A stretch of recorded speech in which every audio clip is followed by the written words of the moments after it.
Latest news के लिए subscribe करें और न्यूज अपडेट के लिए बेल आइकॉन पर क्लिक करें। इसके भुगतान आपके कर कमलों द्वारा किया जा रहा है। इस कार्यक्रम में आप सभी का सादर मैं स्वागत करना चाहती हूँ। सर, आपसे निवेदन है, सर्वप्रथम कृपया वो बटन दबा के राशि जारी करें सर, फिर हम विश्लेषण की ओर बढ़े।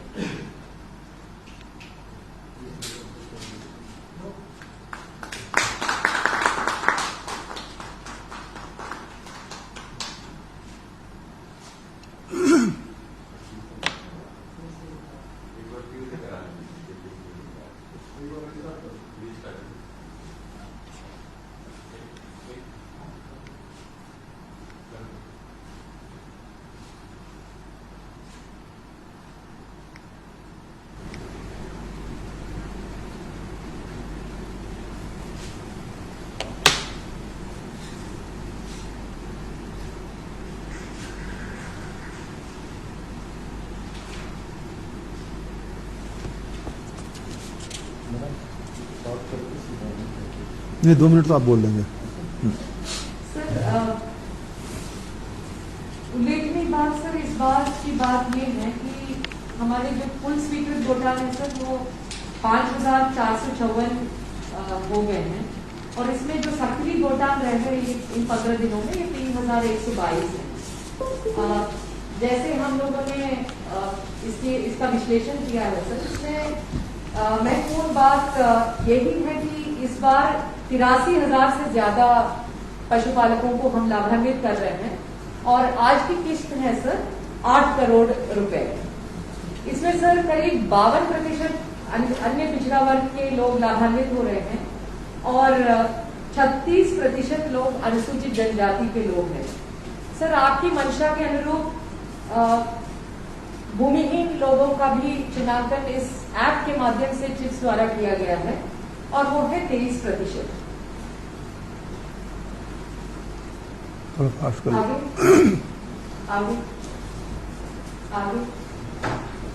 ये सर शहरी और ग्रामीण दोनों का आंकड़ा विश्लेषण किए हैं सर और इसमें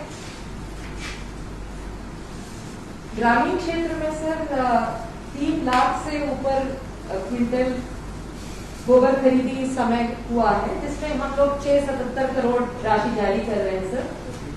और शहरी क्षेत्र में सर 62,000 क्विंटल गोबर खरीदी हुई है इस समय के दौरान और 1 करोड़ 25 लाख रुपए जारी कर रहे हैं। कुल 4 लाख से ऊपर गोबर खरीदी हुई है, जिसके अंतर्गत हम लोग 8 करोड़ रुपए आपके कर कमलों से आज जारी कर रहे हैं। आगे सर, महत्वपूर्ण बात ये जिलेवार हम लोगों ने थोड़ा सा विश्लेषण किया है सर गोबर खरीदी को लेकर। इसमें राजनांदगांव, रायपुर, रायगढ़ और दुर्ग सबसे आगे है सर गोबर खरीदी के क्रम में। आपकी मंशा के अनुरूप सर हम लोगों ने एक विश्लेषण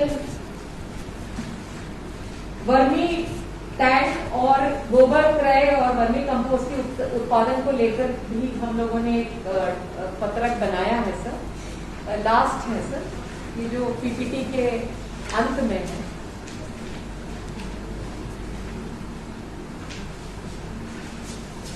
सर, इसमें विश्लेषण से ये स्पष्ट हो रहा है सर 5,454 जो घोटाले हैं, इसमें जो स्वीकृत वर्मी टैंक है सर वो 57,354 है, जिसमें से 4,000 टैंक्स अभी भी निर्माण प्रारंभ नहीं किया है सर और इसमें पूर्ण 36,693 है। सर, जो वर्मी कंपोस्ट उत्पादन की बात अगर आप देखेंगे, आपके मार्गदर्शन में जो एनजीजीपी का काम हम प्रारंभ किया है राज्य ने, उसके अंतर्गत जो गोबर खरीद कर उस समय गोठानों से जो वर्मी कंपोस्टिंग का काम प्रारंभ किया था, उसके परिणाम स्वरूप करीब 30,000 क्विंटल वर्तमान में हमें खाद हमारे गोठानों में वर्तमान में उपलब्ध है सर। निवेदन ये है सर, आगामी जो स्थिति आपके द्वारा निर्धारित की जाएगी उसमें ये विश्लेषण करके हम लोग प्रस्तुत करेंगे सर कि 20 जुलाई के पश्चात जो प्रोडक्शन का काम है वो किस हद तक पहुंचा है, इस पर विश्लेषण की जाएगी। लेकिन वर्तमान में ये एक उल्लेखनीय बात है सर कि 30,000 क्विंटल हमारे घोटालों में आ चुका है। सर निवेदन इतना है, मैं दो चीजें आपको दिखाना चाहती हूँ और आपका मार्गदर्शन चाहूंगी। एक तो ये है सर कि इसकी ब्रांडिंग करके अगर हम भोटाल के लिए निर्धारित एक लोगों के साथ इसका प्रचार प्रसार करेंगे तो बहुत अच्छा रहेगा सर, क्योंकि एक मार्केट एनालिसिस हम लोगों ने यहाँ करवाया विभाग के माध्यम से और उससे जो जानकारी प्राप्त हुई यही है सर कि इसका ब्रांडिंग या फिर कुछ ठोस ब्रांड्स यहाँ पर मार्केट में उपलब्ध नहीं है सर। सब लोग लूज पैकिंग करके जैसे गोरी है या फिर अन्य तरह के पैकिंग करके बांट रहे हैं। तो हमारे इसमें सर 4 ऑप्शंस हम लोगों ने डिजाइन किया। जैसे आप डायरेक्शन देंगे सर वैसे हम इस लोगों को हम उसका उपयोग करना चाहेंगे घोटालों में सर। ये 4 ऑप्शंस है, ऊपर भी दिखाएंगे प्लीज, थैंक यू। एक तो ये है सर, दूसरा एक वर्मी कंपोस्टिंग के लिए हम लोगों ने कोशिश की है सर कि कुछ छोटे छोटे वीडियोस बनाए और वो सर अभी हिंदी और छत्तीसगढ़ी में ही बना है। थोड़ा सा दिखाएंगे, आपको 1 मिनट के लिए दिखाना चाहती हूँ। और फिर सर हम लोग वो स्थानीय भाषा में अन्य भाषाओं में भी करना चाहते हैं सर। है ना, अगर केचुआ अपने खाना का मतलब गोबर नहीं खाएंगे तो फिर वर्मी कंपोस्ट बनेगी कैसे, ये सबसे बड़ी प्रश्न है। तो हम लोग वर्मी कंपोस्ट बनाने के लिए सबसे हमारे विभाग के माध्यम से ही बनाया गया गोबर के चयन, तो हम लोग कम से कम 15 से 20 दिन पुराना गोबर का चयन करना है। आपकी 15 से 20 दिन पुराना गोबर नहीं काबर लेना है। तो आपने जिन चीज से कहोगी जब गाय गोबर करते, जब बैल और भैंसा गोबर करते, वो बहुत गर्म होते और गर्म नहीं के सबसे बड़े कारण है कि भाई गोबर से गैस बनते है ना, गैस बनते ओके वजह से हमारे खाना पानी के भी उपयोग करना है। तो सबसे पहला हमारा काम रहता है जब हम वर्मी कंपोस्ट बनाते हैं तो ये गर्मी नहीं करते गोबर की, वो निकल जाना चाहिए। काबर की जो हम केचुआ डालो वो बहुत ही ज्यादा सम्मेलन नहीं करते, वो वैसे गर्मी जगह में टीके नहीं करे और इसी डालो तो कुछ ठंडा होगा चाहिए, है ना, और वहां पर वो टिकी नहीं रहती, जिंदा नहीं रह सकते। तो सबसे पहला हमारा काम ये है कि भाई हमारा गोबर का ठंडा होना चाहिए और गोबर का ठंडा करने के लिए हमें 15-20 दिन के लिए बाहर में छोड़ना है। लेकिन यहाँ पे थोड़ा बात करना है, जब हमारे बाहर में गोबर वाला छोड़ना तो फिर किस पेपर पर डाल सकते हैं, और जितना जगह आप पर डाले गोबर का गीता करो हो गया है आप रुक जाएंगे सर। सीधा 24 बुलाओ। निवेदन यही है सर कि यही हमें प्रस्तुत करना था सर। आप हम माननीय कृषि मंत्री जी से मार्गदर्शन चाहेंगे। हमारे बहुत ही सम्मानीय मुख्यमंत्री श्री भूपेश जी, माननीय मुख्य सचिव जी, आदरणीय एसीएस श्री सुब्रत जी, सम्मानीय एपीसी मैडम, हमारे विभाग के अधिकारीगण, आदरणीय पिंगो साहब, प्रसन्ना साहब, सम्मानीय राजेश जी। आज सबसे बड़ी सौभाग्य की बात है कि गोबर खरीदी के दिन माननीय मुख्यमंत्री जी ने घोषणा किया था कि हर 15 दिन में गोपालकों को जिनका गोबर विक्रय किया जाएगा उनको पेमेंट किया जाएगा और आज चौथा किस्त के रूप में लगभग 8 करोड़ रुपया उन गोधन गोपालकों को जिनने गोबर विक्रय किया है माननीय मुख्यमंत्री जी के हाथों प्रदान किया गया है। छत्तीसगढ़ एकमात्र राज्य है जो गौ माता की रक्षा के लिए, कृषि के संवर्धन के लिए, ऑर्गेनिक खेती के लिए और चराई रोकने के लिए गोठान निर्माण करने का निर्णय लिया। 5,454 गोठान जो निर्मित गोठान है उसमें हम लोगों ने कार्य प्रारंभ कर दिया। सौभाग्य से आदरणीय मुख्यमंत्री जी ने इस बात की भी घोषणा की है कि सभी 11,000 से अधिक पंचायतों में हम इसी साल से गोठान का निर्माण करेंगे और वहां गोबर की खरीदी भी करेंगे, गोधन न्याय योजना के अंतर्गत उसको लागू भी करेंगे और किसानों को, गोपालकों को हम गोबर की कीमत भी देंगे। सौभाग्य की बात यह है कि छत्तीसगढ़ एकमात्र ऐसा राज्य है जिन्होंने इस लॉकडाउन के समय भी अपने आप को किसानों के साथ खड़ा किया। माननीय मुख्यमंत्री जी ने जैसे ही पदभार ग्रहण किया, छत्तीसगढ़ के किसानों को सबसे पहले कर्ज माफी के रूप में 10,000 करोड़ रुपया, सिंचाई टैक्स माफी के रूप में 207 करोड़ रुपया, पहले साल धान खरीदी के रूप में लगभग 20,000 करोड़ रुपया, दूसरे वर्ष धान खरीदी के रूप में लगभग 21,000 करोड़ रुपया, राजीव गांधी किसान न्याय योजना के अंतर्गत 5,700 करोड़ रुपया और गोधन न्याय योजना के अंतर्गत लगातार किसानों की मदद और गरीबों की मदद करने के लिए आदरणीय मुख्यमंत्री भूपेश जी कृत संकल्पित हैं और तत्पर हैं। उनके नेतृत्व में छत्तीसगढ़ में कृषि का एकमात्र क्षेत्र है जहां ऐसा हम लोग मान के चलते हैं, न केवल गति बढ़ी है, सारे हिंदुस्तान में हमारा अपना छत्तीसगढ़ एक मॉडल के रूप में तैयार हुआ है। आज किसानों के सामने थोड़ी तकलीफें हैं, माननीय मुख्यमंत्री जी अपने उद्बोधन में अपनी बात कहेंगे। पूरे देश में केंद्र की सरकार की जो योजनाएं हैं, जो विधेयक है, जो कानून लगातार बनाया जा रहा है, वो किसानों के खिलाफ बनाया जा रहा है, उसके खिलाफ भी छत्तीसगढ़ सरकार खड़ी है। लेकिन मैं इस बात को कह सकता हूं, हमारे आदरणीय मुख्यमंत्री जी ने जब पहले ही अपने उद्बोधन में इस बात को कहा है कि छत्तीसगढ़ की सरकार और आदरणीय मुख्यमंत्री जी छत्तीसगढ़ के किसानों के साथ खड़े हैं। यहाँ किसी किसान को चिंता करने की जरूरत नहीं है। हर समय छत्तीसगढ़ की सरकार आदरणीय मुख्यमंत्री भूपेश जी के नेतृत्व में पूरे किसानों के साथ हमेशा मौजूद रहेगी। गोधन न्याय योजना हिंदुस्तान की एकमात्र योजना है जो छत्तीसगढ़ सरकार ने लागू किया है और आने वाले समय में जब इसका विस्तार होगा, हम लोग उम्मीद करते हैं कि ऑर्गेनिक एग्रीकल्चर की दिशा में जिस तरीके से हम बढ़ना चाह रहे हैं, हम गौठानों में जिस तरीके से आजीविका मिशन और रोजगार उपलब्ध कराने की दिशा में आगे बढ़ रहे हैं, स्व सहायता समूह, महिला समूह और नौजवानों की जो टोली है, उनको लगातार रोजगार इससे उपलब्ध हो रहा है। मैं आदरणीय मुख्यमंत्री जी के प्रति आभार व्यक्त करता हूं कि आपने जो तय किया है कि हर 15 दिन में गोपालकों को उनकी गोबर की राशि मिलेगी, आपके नेतृत्व में ये सब काम हमारे विभाग के अधिकारियों ने करना प्रारंभ कर दिया है। मैं अपने सभी अधिकारियों को बधाई देता हूं और आदरणीय मुख्यमंत्री जी से ही आग्रह करूंगा कि इस अवसर पे हम सबको संबोधित करें। माननीय मुख्यमंत्री श्री भूपेश बघेल जी। गोधन न्याय योजना के चौथे किस्त के भुगतान में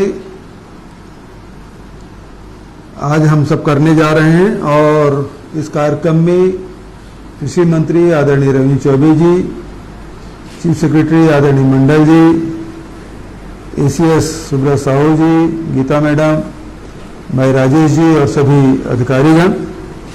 मुझे बेहद प्रसन्नता है कि आज गोधन न्याय योजना के चौथे किस्त जारी किया जा रहा है, जिसमें 8 करोड़ रुपया दिया जा रहा है। पहली बार हम लोगों ने जब जारी किया था तो 1 करोड़ 76 लाख था, दूसरी किस्त में 4 करोड़ 74 लाख, तीसरी किस्त 6 करोड़ 27 लाख और चौथे किस्त में 8 करोड़ राशि जारी की जा रही है। इस प्रकार से देखें तो 20 करोड़ 72 लाख 97,928 रुपया अभी तक के जो गोपालक हैं, जो गोबर विक्रय करते हैं, उनके खाते में चला गया है। तो निश्चित रूप से आज हमारे गौपालकों के आर्थिक सुदृढ़ीकरण करने के लिए एक महत्वपूर्ण कदम हमने उठाया है, उसका लाभ लोगों को मिल रहा है। बहुत सारी सूचनाएं विभिन्न ग्रामों से, विभिन्न गौठानों से मिल रही है कि किस प्रकार से जो गौपालक है उसके आर्थिक स्थिति सुधर रही है। दूसरी तरफ अभी जो जानकारी मिली है उसमें करीब 30,000 क्विंटल हम वर्मी कंपोस्ट बना चुके हैं। आने वाले समय में ये मात्रा और बढ़ेगी। इसके पैकिंग के लिए, इसके ब्रांडिंग के लिए और उसके लिए विपणन की व्यवस्था की जाएगी ताकि किसानों को ये खाद मिल सके और उसका लाभ भी पूरे प्रदेश को मिल सके। आदरणीय साथियों, एक तरफ हमने इसके पहले भारत रत्न पूर्व प्रधानमंत्री राजीव जी के जयंती के अवसर पर, पुण्यतिथि के अवसर पर, शहादत के अवसर पर हमने राजीव गांधी किसान न्याय योजना की पहली किस्त दी थी। दूसरा किस्त उनके जयंती के अवसर पर 20 अगस्त को हमने जारी की, जो राशि 5,700 करोड़ है। 2 किस्त उसको दे चुके हैं, 2 किस्त और आपको देंगे। जो हमने कहा है वो हमने पूरा किया है। 2 किस्त बिल्कुल मिलेगा, इस बात के किसान आश्वस्त रहें। अभी ये राशि है जो एमएसपी है, मिनिमम सपोर्ट प्राइस, उसके अतिरिक्त है। हमारे प्रदेश में मिनिमम सपोर्ट प्राइस में हमने 83 लाख मीट्रिक टन धान खरीदा। दूसरे प्रदेशों में ये भी खरीदी नहीं होती। उन किसानों की स्थिति क्या होगी, इसके बारे में समझा जा सकता है। और अभी जो 3 कानून लाए हैं, वो उसमें एमएसपी में किसान धान बेच ही नहीं पाएगा। किसान को जो बोनस देने के लिए भारत सरकार ने मना किया ही, हम तो 2500 रुपये में सीधा खरीदना चाहते थे, लेकिन भारत सरकार ने ये बोनस देने के लिए हमको मना किया। और उसके बाद हम किसानों को से जो वादा हमने किया था उसके प्रति हम कटिबद्ध हैं, और इसी कारण से हमने राजीव गांधी किसान न्याय योजना लागू की। दूसरे तरफ अभी जो बाजार जो कानून बना है, उसके तहत मंडी से बाहर खरीदी बिक्री होगी। इसका मतलब यह है कि मंडी धीरे धीरे समाप्त हो जाएगा और इसकी खरीदी केवल बाहरी व्यापारी करेंगे, पूरा बाजार का नियंत्रण उनके हाथ में होगा। तो ये सोचना कि हमें समर्थन मूल्य में हमारा अनाज बिकेगा, ये दिवा स्वप्न हो जाएगा। इसमें कभी किसानों को भला नहीं होने वाला, और इसीलिए पूरे देश भर में इसका विरोध किया जा रहा है। और मैं भी भारत सरकार से, प्रधानमंत्री से मैंने पत्र लिखा, ये जो कानून है इसे रोका जाना चाहिए, क्योंकि ये छत्तीसगढ़ के हित में नहीं है, देश के हित में नहीं है। और ये मंडी एक्ट, जहां कृषि उत्पादन है, वो कृषि है, वो राज्य सरकार का विषय आता है, और इसलिए बिना राज्य सरकार के विश्वास में लिए इस प्रकार से कानून बनाना प्रदेश के हित में नहीं है। लेकिन हमारी बात अनसुनी कर दी गई। लेकिन अभी भी हम अपील कर रहे हैं कि ये जो कानून बना है उससे नुकसान होगा। एक दूसरा जो नियम है वो है कॉन्ट्रैक्ट फार्मिंग का। कॉन्ट्रैक्ट फार्मिंग में स्थिति ये होगी कि ये लोगों के हाथ में, हम अपने जो किसान हैं वो अपने खेत में ही मजदूर बन जाएंगे। और तीसरा जो है वो जो आवश्यक वस्तु अधिनियम में जो संशोधन किया गया है, ये कुछ बड़े व्यापारी पूरे देश के अनाज को एकत्रित कर लेंगे, और इसमें दलहन तिलहन को आवश्यक वस्तु अधिनियम से बाहर कर दिया गया है। इसका मतलब ये होगा कि सस्ते दर पर ये लोग खरीदेंगे और महंगे दर पर बेचेंगे, ये उपभोक्ताओं को भी भारी पड़ने वाला है। तो ये न किसान के हित में है न उपभोक्ताओं के हित में है, और इसलिए आज इसका विरोध पूरे देश भर में हो रहा है। जो शांताराम कमेटी के रिपोर्ट के आधार पर इन लोगों ने जो निर्णय लिया है वो रिपोर्ट पढ़ना चाहिए, क्योंकि उसी के आधार पर हम लोगों को बोनस देने से रोका गया। उसी के आधार पर ये मंडी बंद करने का, मंडी के खिलाफ में फैसला दिया गया है कि मंडी में अब अनगिनती नहीं होगी, उसमें कोई लाइसेंसधारी की कोई आवश्यकता नहीं होगी, और केवल पैन कार्डधारी ही खरीदी बिक्री कर सकता है। ये शांताराम कमेटी की रिपोर्ट के आधार पर किया गया है, जो कि बेहद घातक है। आने वाले समय में देखिएगा, जो हम लोग अनाज दे रहे हैं, 1 रुपये किलो में जो चावल दे रहे हैं, उस पर भी रोक लगेगी, क्योंकि वो उनका कहना है कि आप इसकी प्रतिपूर्ति, यदि नॉर्थ ईस्ट में यदि चावल की कमी है तो आपको छत्तीसगढ़ या आंध्र प्रदेश से भेजने की जरूरत नहीं है। पड़ोसी देश में, म्यांमार में या भूटान में यदि अनाज मिल रहा है तो सस्ते दर पर लाया जा सकता है। तो इस प्रकार से देखें कि न केवल किसानों को बल्कि गरीब लोगों के खिलाफ में फैसला होने जा रहा है, और इसलिए हम इसका विरोध कर रहे हैं। छत्तीसगढ़ एक तरफ किसानों के पक्ष में खड़ी हुई है, मजदूरों के और गरीबों के पक्ष में खड़ी हुई है, और दूसरे तरफ भारतीय जनता पार्टी केंद्र की जो सरकार है वो लगातार हमारे किसानों के और गरीबों के हितों में कुठारा हाथ कर रही है। भारतीय जनता पार्टी ने पिछले समय 2100 रुपये समर्थन मूल्य देने की बात कही थी, 300 रुपये बोनस देने की बात कही थी, उस बात से वो लोग मुकर गए। लेकिन हम अपने वादे पे कायम हैं, और जहां हम राजीव गांधी किसान न्याय योजना के तहत पैसा दे रहे हैं, समर्थन मूल्य में भी खरीदी कर रहे हैं और उसी प्रकार से गोधन न्याय योजना भी का काम हम लोग कर रहे हैं, ताकि हमारे छत्तीसगढ़ के जो किसान हैं, गरीब हैं, मजदूर हैं, चाहे गांव में रहने वाले हों चाहे शहर में रहने वाले हों, इसका लाभ मिल सके, उसकी आर्थिक स्थिति सुधर सके, इसलिए ये योजना लाई गई है। मैं आप सबको बधाई देता हूं और साथ ही ये कहना चाहता हूं विभाग के अधिकारियों ने और सबने मिलकर मंत्री जी के निर्देश में बहुत अच्छा काम कर रहे हैं। अब ये सारे जो ट्रांसफर, कैश ट्रांसफर होगा वो ऐप के माध्यम से होगा और ये नगद भुगतान नहीं होगा बल्कि बैंक से होगा, तो कहीं कोई गड़बड़ी होने की कोई गुंजाइश नहीं है और लगातार इस प्रकार से पूरे प्रदेश में इसको लागू करेंगे। अभी करीब 5300 हमारे गौठान बने हैं, हमारा लक्ष्य 11,000 गौठान बनाने का है और सभी संचालित करने का है। ये गौठान को बहुत अच्छे से करने की आवश्यकता है। तो हमारा जो नारा है छत्तीसगढ़ के चार चिन्हारी, नरवा गरवा घुरवा बारी, और इसको मजबूत प्रदान करेंगे। छत्तीसगढ़ मजबूत होगा, छत्तीसगढ़ के लोग आर्थिक रूप से संपन्न होंगे तो निश्चित रूप से देश के विकास में हमारा योगदान होगा। इन्हीं शब्दों के साथ मैं आप सबको पुनः बधाई और शुभकामना देते हुए अपनी वाणी विराम देता हूं। धन्यवाद। जय हिंद, जय छत्तीसगढ़।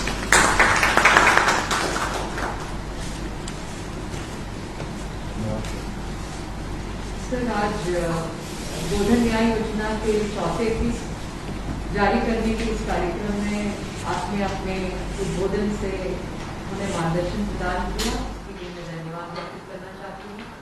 माननीय कृषि मंत्री जी को Like, share and comment. Clipper 28